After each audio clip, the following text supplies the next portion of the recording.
A tourist full of arrogance dared to rip off a royal guard's moustache, mocking centuries of tradition.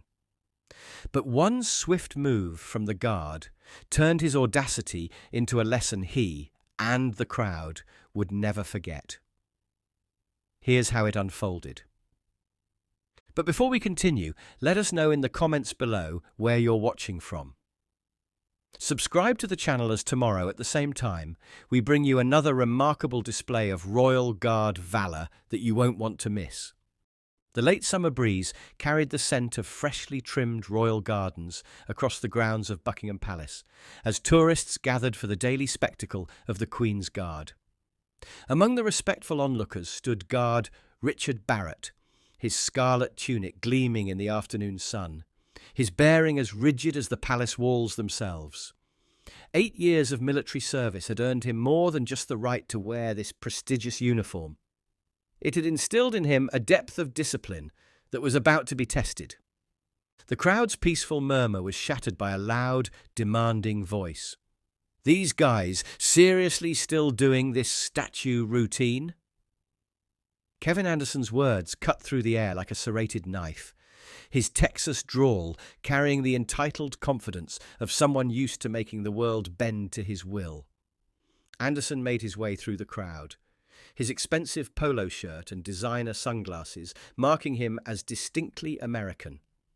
His athletic build and aggressive stance suggested someone who'd spent more time in high-end gyms than actual combat, though he carried himself with the misplaced confidence of a self-proclaimed warrior. "Look at this guy," Anderson announced to no one in particular, gesturing toward Guard Barrett, "standing there like some Victorian mannequin. And check out that moustache. What is this, a circus?" His voice grew louder with each word, deliberately provocative. Several tourists backed away, creating an uncomfortable space around Anderson as he circled the guard. Barrett remained motionless, his eyes fixed forward, his perfectly maintained moustache, a proud mark of his regiment, adding to his distinguished appearance. The afternoon sun caught the brass buttons of his uniform, each one polished to mirror perfection, reflecting both tradition and the dedication it required. "Hey, Magnum P.I.," Anderson taunted, moving closer to Barrett's position. "That thing real, or did they glue it on with the rest of your costume?" His words drew nervous laughter from a few onlookers, but most of the crowd shifted uneasily, recognizing the dangerous territory Anderson was entering. A young British mother pulled her children back, whispering something about respect as they retreated to a safer distance. An elderly couple shook their heads in disapproval, the gentleman's regimental tie suggesting he understood far better than Anderson the weight of the uniform he was mocking. "You know what gets me?" Anderson continued, his voice taking on an edge of challenge. "Back home, our soldiers actually do something. They're not just decorations for tourist photos." He stepped closer, deliberately entering the guard's personal space. "But here you are, with your fancy hat and that ridiculous moustache playing dress-up while real warriors protect the world." Guard Barrett's eyes remained fixed ahead, but there was a subtle tension in his bearing now, not from fear or uncertainty, but from the kind of controlled power that comes from years of real combat experience.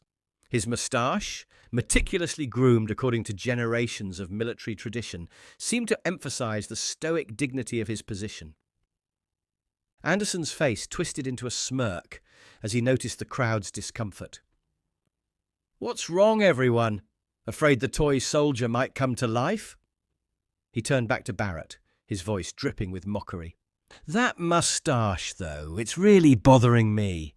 Looks like something out of a history book. Maybe it's time someone updated your look, brought you into the 21st century.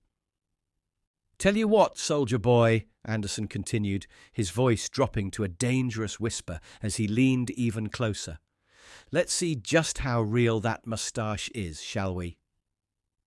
His hand began to rise, testing boundaries that had stood firm for centuries, about to learn a lesson in respect that no amount of arrogance could deflect. "I wouldn't do that if I were you, young man." The voice that cut through Anderson's taunting carried the quiet authority of someone who had seen real combat. Colonel James Whitworth, retired military historian, stepped forward from the crowd, his regimental tie and bearing marking him as someone intimately familiar with the traditions being mocked. Beside him stood Master Sergeant Michael Hayes, a visiting American veteran whose chest bore the distinct pin of the 82nd Airborne. The two men had been discussing the shared history of British and American military cooperation when Anderson's display had caught their attention. Anderson barely spared them a glance, his focus fixed on Guard Barrett's immaculate moustache. "Oh, look, the History Club's here to give us a lecture." His words dripped with sarcasm, but there was something uncertain in his stance now, a flicker of doubt at the commanding presence of the two veterans. "That man you're taunting," Colonel Whitworth spoke again, his voice carrying across the now silent courtyard, "served 3 tours in Afghanistan. The moustache you're mocking? It's part of a tradition that dates back to the Indian Mutiny of 1857, earned through blood and valor." Guard Barrett remained motionless, but the sun caught the campaign medals on his chest, silent testimonies to battles fought far from these peaceful palace grounds. His moustache, precisely trimmed to regimental standards, spoke of a dedication to tradition that went far deeper than mere appearance. "The Queen's Guard isn't a tourist attraction," Master Sergeant Hayes added, his American accent carrying the weight of combat experience. "These men are active duty soldiers. I served alongside their regiment in Helmand Province. They're some of the finest warriors I've ever known." Anderson's face flushed red, but his arrogance wouldn't let him back down. "Warriors? Standing here like statues?" He moved even closer to Barrett, his breath fogging the guard's brass buttons. "Real warriors are out there doing something, not playing dress-up for Instagram photos." Colonel Whitworth's face hardened. 2 years ago, Guard Barrett led a patrol through enemy territory to rescue 3 wounded Marines. Under heavy fire, he carried one of them 3 miles to safety. The moustache you're so eager to mock is worn by men who've earned the right through actual combat service. "You think this is just ceremony?" Master Sergeant Hayes gestured to Barrett's uniform. "Every button, every strap, every detail represents centuries of service and sacrifice. That rifle he's holding? It's not a prop. These men are combat veterans first, guardians of tradition second." Anderson's hand, which had been moving toward Barrett's moustache, wavered slightly. But like many men whose pride won't let them admit their mistakes, he pushed forward. "Nice story, Grandpa, but times change. Maybe it's time someone showed everyone here that all this tradition stuff is just for show." The afternoon light caught Guard Barrett's eyes for a moment, and those close enough might have seen something in them. Not anger, not fear, but the calm readiness of a soldier who had faced far worse than an arrogant tourist. His moustache, which had become the focus of Anderson's increasingly aggressive attention, remained as perfectly groomed as his discipline.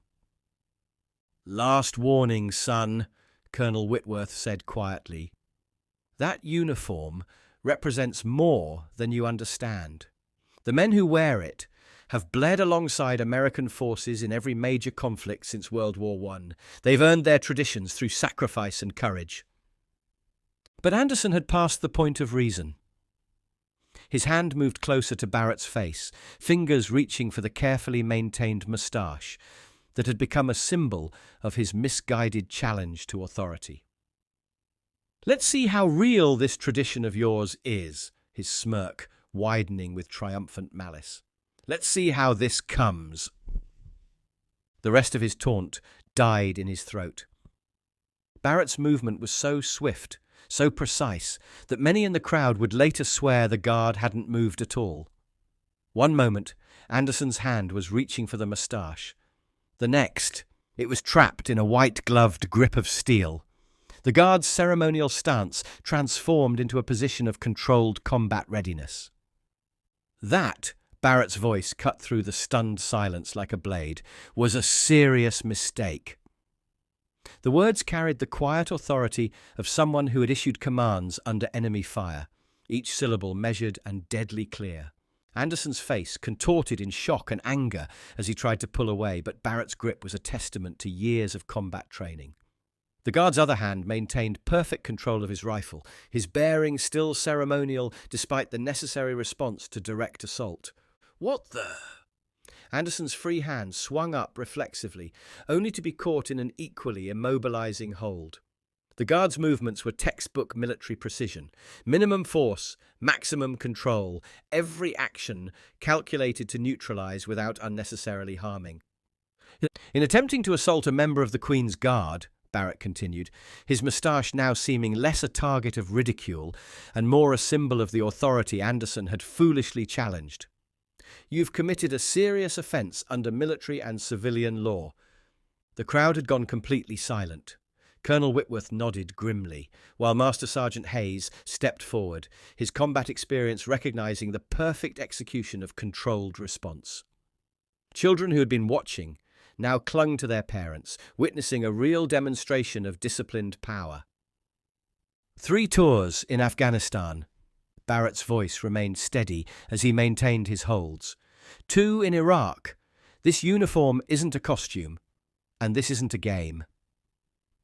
With precise pressure, he adjusted his grip, causing Anderson to gasp as he was forced to his knees, more from skill than strength.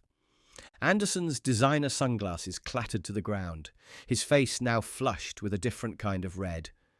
The dawning realization of his grievous misjudgment. "You can't! I'm an American citizen!" "An American citizen," Master Sergeant Hayes cut in, "who just assaulted a serving member of Britain's armed forces. Son, you couldn't have made a bigger mistake if you'd tried." Barrett's moustache, the object of Anderson's mockery, now seemed to emphasize every word as he spoke.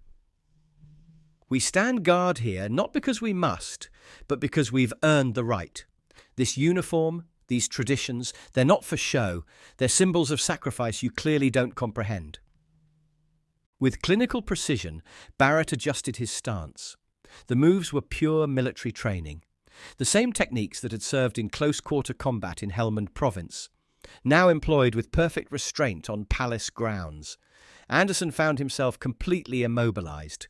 His earlier bravado replaced by the unmistakable look of someone learning a very painful lesson. "Those who've faced real combat," Barrett continued, his voice carrying to every corner of the now silent courtyard, "understand that strength isn't about mockery or disrespect. It's about discipline, control, and the wisdom to know when to use it." Colonel Whitworth stepped closer, his face grave.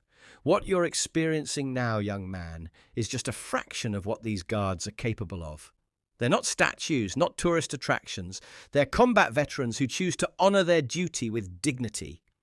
Now then," Guard Barrett's voice remained measured, even as he maintained his professionally controlled hold on Anderson, "let's discuss the real purpose of what we do here." Anderson, his expensive polo shirt now wrinkled and damp with nervous sweat, had lost all traces of his earlier arrogance. The guard's grip was a perfect demonstration of military expertise, firm enough to control, precise enough to avoid injury, every ounce of pressure speaking of years of professional training. "The moustache you so eagerly sought to violate," Barrett continued, "is more than just a facial feature. It's a symbol of a military tradition that predates your great-grandfather. Men have died wearing this uniform, serving with honor in conflicts you've only seen in movies." Colonel Whitworth stepped forward, his military historian's knowledge adding weight to the moment. The Queen's Guard moustache tradition began in the Victorian era, during the Indian Mutiny. It became a mark of distinguished service, earned through valor and maintained with pride. Every guard you see wearing one has proven himself in actual combat. "Let me share something with you," Master Sergeant Hayes added, his American accent carrying the authority of combat experience. "When I served alongside the British forces in Afghanistan, we had a saying, if you see a Queen's Guard with a moustache, you're looking at someone who's seen the worst and kept his dignity." Barrett adjusted his hold slightly, ensuring Anderson was paying full attention. 3 years ago, I led a night patrol through Taliban territory. lost 2 good men, saved 4 others. The moustache you mocked? I earned it pulling a wounded Marine to safety under heavy fire. Anderson's face had drained of colour, his earlier mockery replaced by the sickening realisation of whom he'd actually challenged. I didn't know. Of course you didn't know. Barrett's voice carried no anger, only the steady authority of a combat veteran. You saw a uniform and tradition you didn't understand, so you assumed it was meaningless. That's the very definition of ignorance, sir. The crowd had grown larger, drawn by the unfolding lesson. Parents pointed out details to their children. The guard's perfect posture, even while restraining Anderson, the precise way he maintained control of his rifle, the moustache that now seemed to emphasize every word of wisdom being delivered. In combat, Barrett continued, we learn the difference between appearance and reality. This uniform isn't worn for show. It's earned through service, maintained through discipline, and honoured through unwavering dedication. Colonel Whitworth touched his regimental tie thoughtfully. Every year, tourists like yourself come here thinking these guards are ceremonial figures. They forget that beneath the tradition lies the steel of modern military excellence. Today, you've had the privilege of learning the difference. Back home, Master Sergeant Hayes added, his voice carrying across the courtyard, we have a saying. Never judge a warrior by his parade ground appearance. These men you see standing guard, they've served in the same hellholes as our boys, fought the same battles, bled on the same ground. Barrett's moustache caught the sunlight as he spoke again, each word measured and clear. We stand here not because we can't do anything else, but because we've earned the right to guard something greater than ourselves. Tradition isn't weakness, sir. It's the backbone of discipline. Anderson's knees were beginning to ache from his positioned restraint, but the pain seemed to be clearing his mind. I apologize, he managed, his voice barely a whisper. I was completely out of line. Yes, you were, Barrett agreed, his tone professional rather than triumphant. But the question is, what have you learned from this? About judgment, about respect, about the difference between appearance and reality.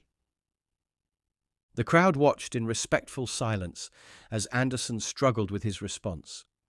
His next words came out rough with emotion and dawning understanding.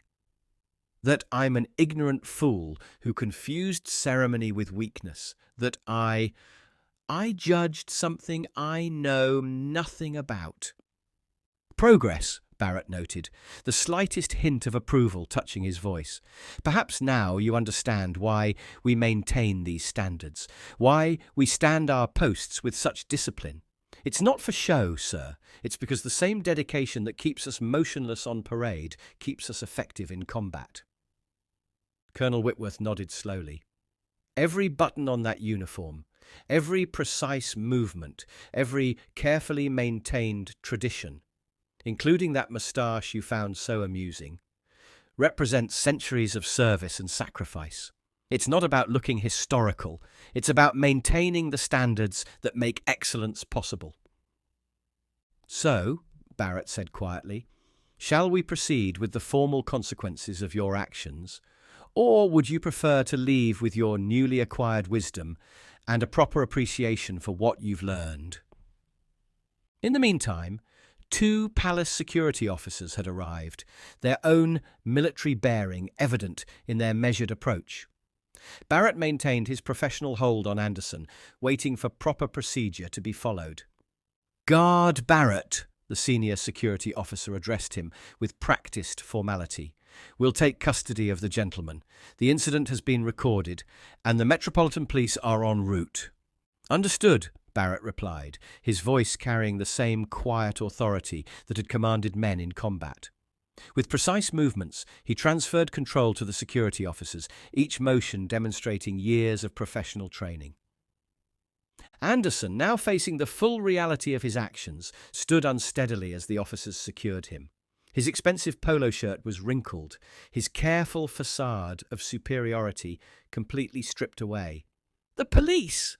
Surely that's not necessary. Assault on a member of Her Majesty's Armed Forces, Colonel Whitworth interjected, his tone matter-of-fact. "It's not just about touching the guard, sir. You attempted to violate a symbol of military tradition and honour. There are consequences for such actions." Master Sergeant Hayes stepped forward, his American accent carrying the weight of Allied military justice. "Back home, you'd face similar charges for assaulting a Marine or any serving member of our armed forces.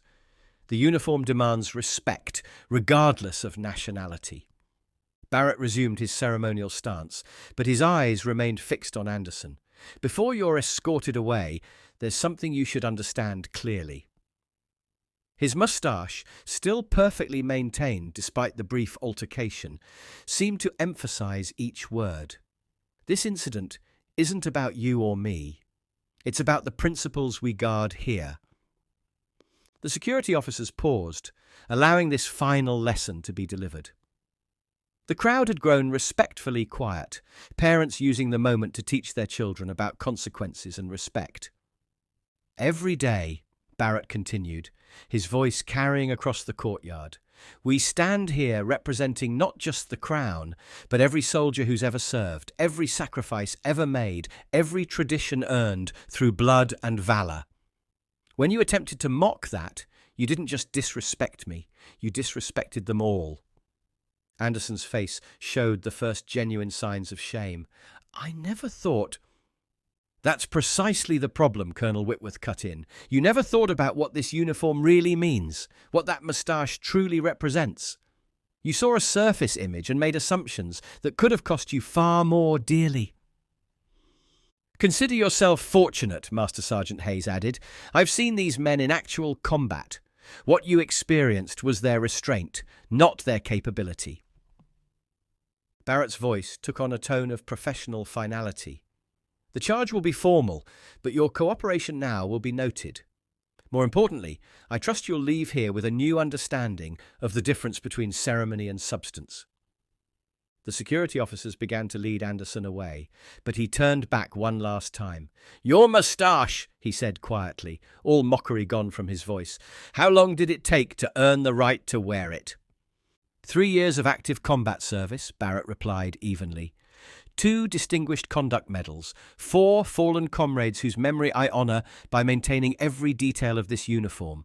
That's what you tried to violate, sir. That's what we guard here." As Anderson was escorted toward the waiting police vehicle, Colonel Whitworth addressed the crowd. "Let this be a lesson to all visitors. These guards are not statues, they're not tourist attractions. They're combat veterans who choose to serve with dignity, maintaining traditions earned through centuries of sacrifice." The afternoon sun caught Barrett's brass buttons and medal ribbons as he resumed his watch, his moustache once again part of the perfect picture of military precision. But now the tourists who passed by saw something different, not just ceremony, but substance, not just tradition, but truth. The dignity with which he had handled the entire incident spoke volumes about why these men were chosen for this duty. It wasn't just about standing still or maintaining a moustache to regulation standard. It was about embodying the very principles they were tasked to guard: honour, discipline, and unwavering dedication to duty. So what do you think about this incident? Let us know in the comments below. And have you ever witnessed the Queen's Guard or similar military traditions in person? We'd love to hear your experiences. Before you go, don't forget to like this video if you enjoyed it, and subscribe to our channel for more incredible stories of courage, discipline, and tradition. Hit the bell icon so you'll be notified the moment we upload our next video. We post new content every day at the same time. Also, share this video with your friends and family to let them know the true meaning behind these traditions. And now, be sure to check out the other videos appearing on the screen to enjoy more fascinating stories about the Royal Guards. Thank you for watching, and we'll see you in the next one.